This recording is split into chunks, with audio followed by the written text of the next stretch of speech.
commercialism and corporate synergy have joined forces to bring you super stupid fighting game crossovers.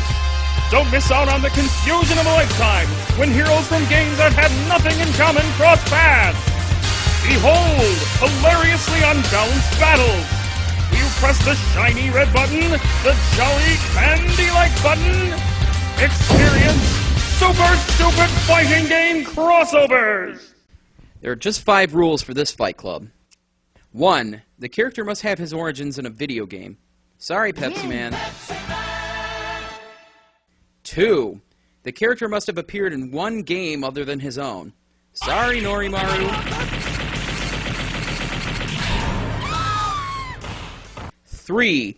The character must earn his place on the list through incompetence, unappealing design, or a combination of the two. 4. There is no Rule 4. 5. Rule 4 is cliched.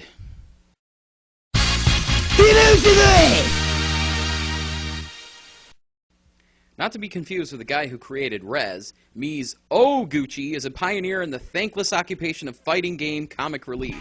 Years before Dan Hibiki, the star of Fighter's history was embarrassing anyone who dared to select him with emasculated attacks and some of the most bastardly taunts this side of an Xbox Live deathmatch. Somebody please kick his ass! All that douchebaggery just couldn't be contained in a single game, or even a sequel. Knowing this, Data East sent Mizoguchi to 16th century China in the game Fuan Psyche, aka Dark Legend 2. It's a move so anachronistic and improbable that even the writers of Xena Warrior Princess would be impressed. Anyway, Fuan Psyche is a retelling of the 108 Stars legend, which you might recall was also the basis for the Konami series Suikoden. The differences are there aren't anywhere near 108 characters in Dark Legend 2, and you're subjected to scenes like this.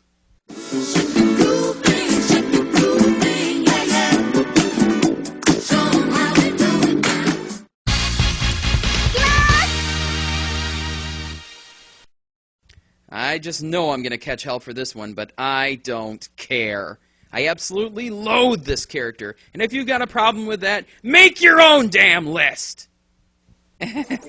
Anyway, Athena first starred as a goddess of wisdom in the lackluster Super Mario Bros. Clone of the same name.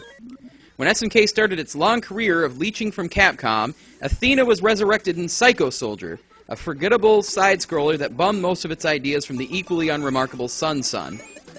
Alright, I'm exaggerating.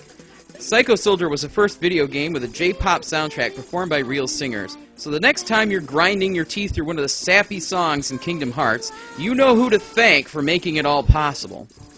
Fast forward to 1994. That's when Athena Asamiya and her fully vocalized, fully obnoxious theme song were introduced to the King of Fighters.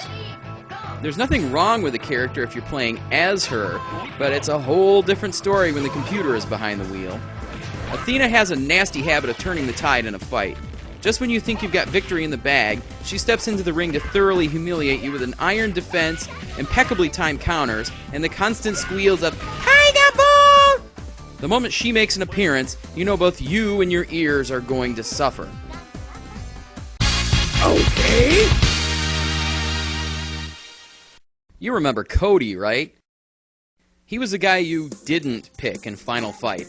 9 times out of 10, players powered their way through the game as the hulkish Hagger, or harnessed the lightning speed of 20th century ninja Guy. There was no room for a middle ground in a beat-em-up this brash and outrageous, and no interest in a generic blonde street brawler who was practically worthless without a knife. Too bad nobody said as much to the guys who made the Super NES version. Cody inspired just as much indifference when he was introduced to Street Fighter Alpha 3. In keeping with its desperate attempt to break with tradition and bring a vapid late 1990s sensibility to the series, Alpha 3 thugged up Cody with a prison uniform and a pair of handcuffs. The dangerous new look didn't change the fact that Cody was still the same old loser he was in the 1980s, with a pathetic reach, uninspired attacks, and the coup de grace, a grating chuckle that sounds like it should be coming from a Bush League Batman villain. Ha ha! Hell no!